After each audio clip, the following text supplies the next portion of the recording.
Alright, welcome back to another tier list video. Kind of want to get this one started early. Since Kings Canyon is not changing that much at all, I'm thinking a tier list day one shouldn't be bad, but I'm gonna be honest, this is probably the weirdest tier list I had to make. And the reason being is mainly because Kings Canyon was never meant to be a map that we constantly return to for ranked. Or at least in my opinion, I think so. Because a lot of these characters kind of bypass a lot of the way Kings Canyon is supposed to be played. But with that being said, I hope you guys enjoy the video, enjoy the control gameplay in the background, and let's get right into it. Alright, first we got Maggie. Honestly, I didn't know where I was going to put her, but I know she's really good at breaching buildings. I know there's a lot of cover in Kings Canyon, but the thing is there is a lot of cover. So if she cues a rock or wants to push up on someone, they're most likely to just exchange covers fairly easily. So I can see the versatility to her passive. It's alright at best, but I can't really see her being any higher than a C at this point in time. Next we got Ashe. Pretty good character. I wouldn't say S tier as I put her I think in Olympus, but definitely still solid. Ultimate's good for closing the gap. Tactical is still awesome. And I was thinking about honestly like high B, but the reason that made her stay in A is the fact that her passive of tracking where everyone died. And Kings Canyon, if you haven't played ranked in Kings Canyon, but if you're a new player, Kings Canyon is a bloodbath in ranked. People will be dying 24/7. And if you can avoid that, you're in good hands. You'll easily make top 10 every time. Now we got Wraith. Some people said Ashe was going to play Sarah, but Wraith is just her own character and is really good. Now with Kings Canyon, she was always a high meta pick because of her portal being able to close gaps, because a lot of areas in that spread out maps like Olympus or Storm Point. Great character, good for taking angles, good for getting in and out of fights really fast. And on a map where you know you're going to be fighting 24/7, having her little passive to let you know when someone's looking at you is good to keep you on your toes, not gonna lie. So definitely solid S. Now I was gonna put Bangalore at B tier, but honestly she has too much, and I mean too much to her kit to put her down there. Honestly, I thought to myself when we move back to Kings Canyon, she's probably going to be as most viable, but more and more people picking her up, learning how her smoke works.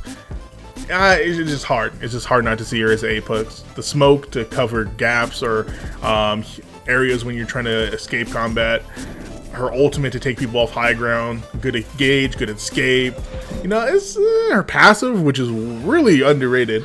It's really hard to see her below A tier. Solid A pick. Solid A pick. Next we got Bloodhound. Broken character. BS. They will never change unless they get a receiver nerf, especially on a map where killing is like the best thing or what everyone's gonna be doing. Bloodhound will be the best character to have on your team for it. If there was a tier above S tier, I would put Bloodhound in there by themselves. They're too broken. They honestly need to be nerfed for ranked at least. Alright, another character that is too broken. And honestly, it would go up there with Bloodhound 2. Probably go up there with Bloodhound 2 if there's another tier above S tier. It's Caustic. This is gonna be hell. This is Caustic's map. This is Caustic's map. There's tons of buildings, tons of covers. The ring loves to end on buildings or tight spaces. We all know that one building. Oh, I'm forgetting what it's called. Anyways, definitely a very popular character on this map. He even got his own area, Caustic treatment. So if that goes to say anything, he's definitely really good on this map. Great pick. Now we got Watson. Solid C pick, not as potent as Caustic. Good defensive capabilities, but that's if you're really riding the entire game. She doesn't have any offensive capabilities just like Caustic does. Her regions are nice, but people are a lot more, they won't fall into her traps as much. She's good for denying area, but not so much like, you know, heavy fighting. So I was gonna put her B, but due to the fact that her play rate's not that high, people don't really know how to play her as much, I definitely had to keep her at C for now. This is just, I wouldn't say her map as much as it is any other, as it is Caustic's at least. Next we got Crypto. Another character I was struggling if I wanted to put them in B, but his skill ceiling is honestly way too high. His ultimate is really good, but depending on how your teammates play around him and if they get caught into it and they're not used to playing with a Crypto, I know they're gonna complain about it. And you have to trust your teammates a lot too, because you do need to be in your drone. Even with the new passive or ability he's got to throw his drone out, it hasn't really felt that much of a huge difference to really access all his like key things, like picking up banners, looking at people in the area. I would give him what brings him really high or almost to B tier is the fact that he can scan the area for avoiding fights, which is still really good. So I have him. I'm gonna keep him on C right now, but like he could be easily B tier, even A tier if your team's really competent with the crypto on your team. Now we got my girl Valkyrie. Now I was struggling. I'm like, okay, I don't know where we're gonna put her. This map is like, she's honestly can go wherever she wants, but I don't feel like people are gonna be using her ult as much. But then I realized her jetpack is too broken. She's the most she's still the best character in the game, no matter what map you put her on. Even if you take her ult away, probably still the best character in the game. She's too versatile. Her ult can still escape engagements because there'll be a lot of fightings. A lot of fights you just don't want to take on this map. Her rockets are still great. The only time that they're really not that great is inside combat, but even still inside, you can still mess around with her jetpack a little bit. So honestly, really great character all around. Her passive jetpack is probably the most broken thing ever to come to Apex. Now we got probably one of my favorite characters in the game, Fuse. Now, some people may be surprised to see him up on B tier and not C tier with Maggie, because some people see Maggie and Fuse as interchangeable, but I disagree. Fuse is just way better at punishing people who like to hide on buildings. The ability to carry like 6 R stars to any engagement, the ability to change the course of bubble fights just by using his ultimate properly, whether it's inside a bubble or outside a bubble to surround it. His ultimate actually lasts longer than the bubble, so if people's trying to play inside a bubble to wait for you, you could just ult that. They're not going anywhere, and if they're going anywhere, they're taking damage, and you already have the upper hand in engagements.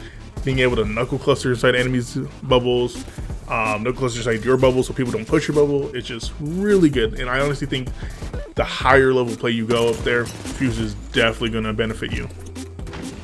It's a gimme. What do you want me to say, huh? He's like just as, or if not more broken than Valkyrie. The Fortify, the gun shield, the bubble, the quick res, the bombardment ult that like wins almost every end game or can decide end games with just his ult.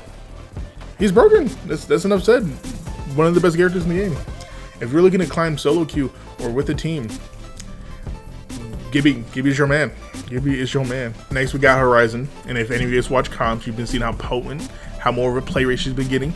Definitely a skilled champion to learn. You're not just going to pick her up and just go crazy with her. But her Q's are really good. Vertical engagement. It's definitely good for getting out of jail. Definitely good for using her ultimate. Her ultimate, which is still really good if you know how to use it, not just throw it in front of the enemy's face. And if the team is not coordinated, which most time in ranked people are not that coordinated, they're gonna let it slide and you get a few arcs off. Definitely a well-rounded character. Doesn't have that much escape abilities, but engage abilities on a map like Kings Canyon where you're gonna be fighting a lot. Definitely recommend her. Now we got my guy Seer. In some players' hands, Seer would be better than Bloodhound, but in most players' hands, he is just not. He's very difficult. He has to communicate all his stuff. You can't just they're not like Bloodhound, where Bloodhound can just show the team. You have to calm to your team. Seer, even though it's more passive. Ultimate is really good. Just requires a lot of communication, and that's why I'm not putting them at A tier, at least where I think they belong. But on a good team, definitely A tier. If you're calm with your teammates, you're letting people know we're serious, you're popping those ultimate accelerants, getting your ult out every second, definitely good pick. Definitely good pick. Now we got our first D pick with Revenant. Honestly, he used to be a menace to like 2 Kings Canyons ago.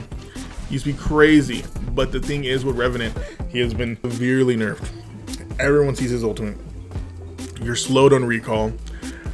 Octane is not buffed with his jump head is more, and plus you need like another character to make him viable. So a standalone pick, Revenant is just not cutting it. You gotta leave him down there. Now, honestly, one of my favorite characters, Rampart.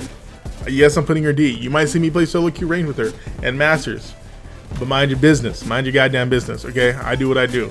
But no, honestly, fun character overall. Until I see some, she has a high potential to be a really good character. But where she is right now, the way you have to play with her is very defensive, very situational, and you have to be very smart with every move you make, or you're not going to get any use out of her at all. So with that being said, I got to leave her at D for now. She has high potential to be better, and I know that it recently that she has some buffs in the work, but for now she has to stay at D. Sorry to say this, I'm going to say the same thing like I said last patch, or last tier list. Give my girl Lifeline a buff. You know, give her something. You know, she's E. She's E for right now, but here's my little rant for the video. Not only is she not getting her shield back, not only is her good thing about her is when you're in danger, so you're never at the upside with any of her abilities. They have recently leaked that there's a loot bin that's going to be potentially giving you loot based on what you have, which is basically what her ultimate does.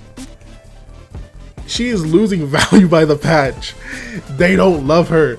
I want to know what's going on inside their heads. People talk about the passive for, whatchamacallit, what's his name? The passive for freaking Pathfinder and stuff like that. But listen, Pathfinder has been shown in the right hands to be really good. And even solo queue to like pret. That is not the same for Lifeline. Alright, that's it. That's my little rant for the day. Now, I have Loba down here. You won't be seeing her too much for this is like the general vibe I'm going to get from Loba in this meta, and on this, especially on this map. A lot of fighting is going to be happening, so you're not going to have a lot of time to be looting. And with that being the case, a lot of fighting means more loot. So you're not going to really have a need for Loba. You're not going to be down on loot or looking, because you're going to be in these engagements. Either going to be dying or getting loot. It's one of the two. So you don't really need Loba as much. And she's still solid for like early, you know, dropping early, finding the purples for those early engagements. That is good, but in most scenarios, I kind of see her play rate and her usefulness dying down with this split.